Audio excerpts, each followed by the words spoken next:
Why one man will just make a woman open up in feelings of love, and that same man will be nice to another woman, but she doesn't have those same feelings to her. There's an actual dynamic between the different energy centers in the body. If we look at the 7 basic energy centers, they're like circuits in the body. And we're not all, as individuals, we're not completely whole in that all those circuits are connecting all the time.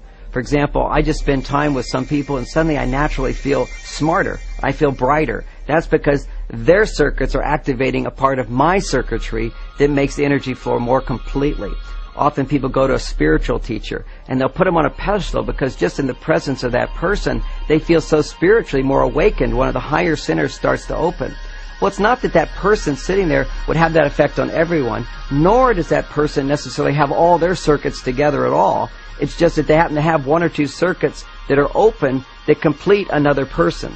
In a similar way, it's like a man being turned on to a woman over here and another man not being turned on. This woman literally activates some circuitry inside of this man that completes his energy center, so now energy is flowing to the sexual center. There's always been known in the past the muse. The muse would inspire the writer. If he didn't have the muse, that little circuitry that allows him to express what's inside of him simply couldn't be connected. So that's what the muse does. So in a variety of situations, our relationships activate certain circuits inside of ourselves that connect up the different energy centers. Generally, when we find someone that we're in love with, someone that we want to share our life with, that's what we often call a soulmate. And that's someone who activates the circuits in our heart. They activate us to the eternalness of love. And so when we interact with this person and we're open, not when we're shut down, but when we're open, we feel this part of us that can love them forever and wants to love them forever. And that's what we often define as a soulmate. They may not be the one that opens our mind or opens our sense of creativity or gives us confidence. They're going to be the one that opens our heart. It could be they can open 3 levels or 2 levels or all 7 levels. And that's the uniqueness of every relationship. Never look for perfection in a person, but to know that the perfect relationship for us is someone who stimulates in us, when we're feeling centered, they stimulate within us a feeling, a knowing that this is a person I'd like to share my life with. In their presence, I become a better person. The people we meet and the spiritual experiences we attract by coincidences may not actually be coincidences. They may be the results of our personal broadcasting. So when you want to make contact with your soulmate in the conscious field before actually meeting them in person, it's when you're actually doing your soul work on a daily basis that you want to put those intentions and feelings into the field. What I mean is, like during meditation or prayer, you want to put the feeling tone of wanting to meet your soulmate into that space. Or if you're writing about your inner emotions and desires, you want to put that feeling tone there. Or if you're, just nurturing yourself, put the feeling tone of having a soulmate relationship in that space, in that soul work space, which will go into the conscious field. What you don't want to do is put preconceived ideas into that space about what your soulmate looks like, who they are, all those things. It has to do with control. And when you're really ready for your soulmate, you're ready to let go of your control, because a soulmate is in fact a soul bond. It doesn't have to do with all those outward, conditions or ideas. It has mostly to do with that soul connection. So that's why I say you put the feeling tone in that special space more than anything. As human beings, each one of us is characterized by our own vibrational frequency, which is a reflection of the proteins in creating our biology. The significance is that as individuals with individual frequencies, there are some people whose frequencies are more complementary or more matching than other individuals whose frequencies are quite different. The relevance to this is that matching frequencies or complementary frequencies interact with each other and actually, in the terms of physics, interfere with each other. And as 2 very closely related frequencies come together, their interference patterns result in an enhancement of the field itself, a powering of that field. So this is called constructive interference, and allows 2 individuals that are closely related to communicate across this field. the most characteristic and easily understood communication is that it usually occurs between a mother and her child, which are, of course, very much connected to each other. And in fact, the child has cells from the mother in it because of the developmental processes that occur during fetal development. And more importantly, the mother has stem cells from her child in her body as a result of fetal development as well. So that both the mother and the child are actually sharing cells with the same receptor frequencies on them. And as a result, and this is very interesting because mothers will report this, that they will know if something is wrong with their child no matter where their child is on the planet. That this is a very, very common experience, that if a child is hurt, a mother will know this even if she's on the other side of the planet.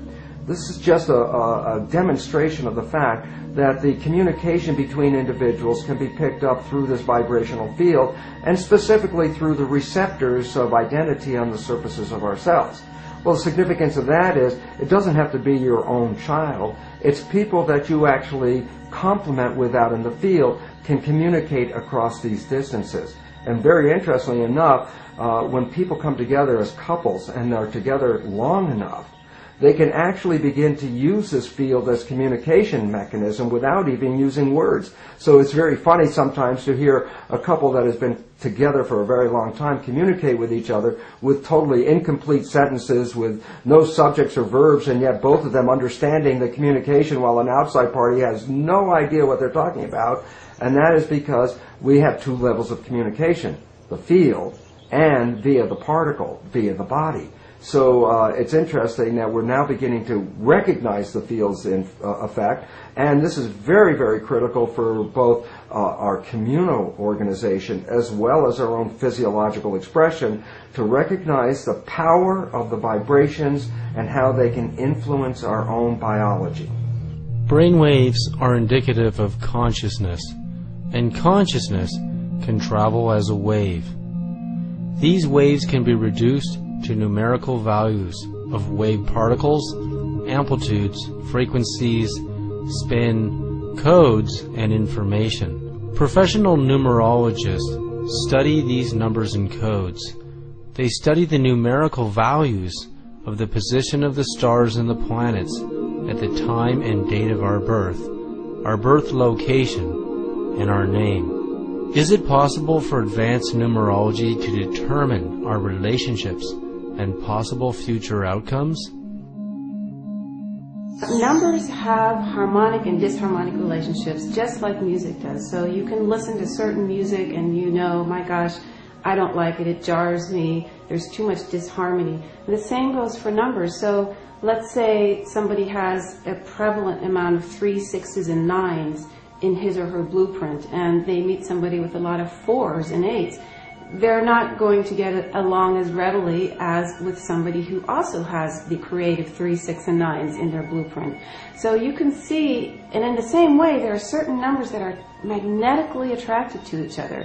Those are the numbers 4 and 8. So they have almost a fateful relationship to each other. So it gets quite complex as we look at the song and the number song of each person, and you actually create two blueprints, put them together, just like a musical. You take two melodies or harmonies and you put them together, and what does it create? Does it create something jarring or not? And certainly with people, we can see how their numbers will either work well together, be compatible, or be completely harmonious, just because numbers are a resonance. They describe something that is key to who you are.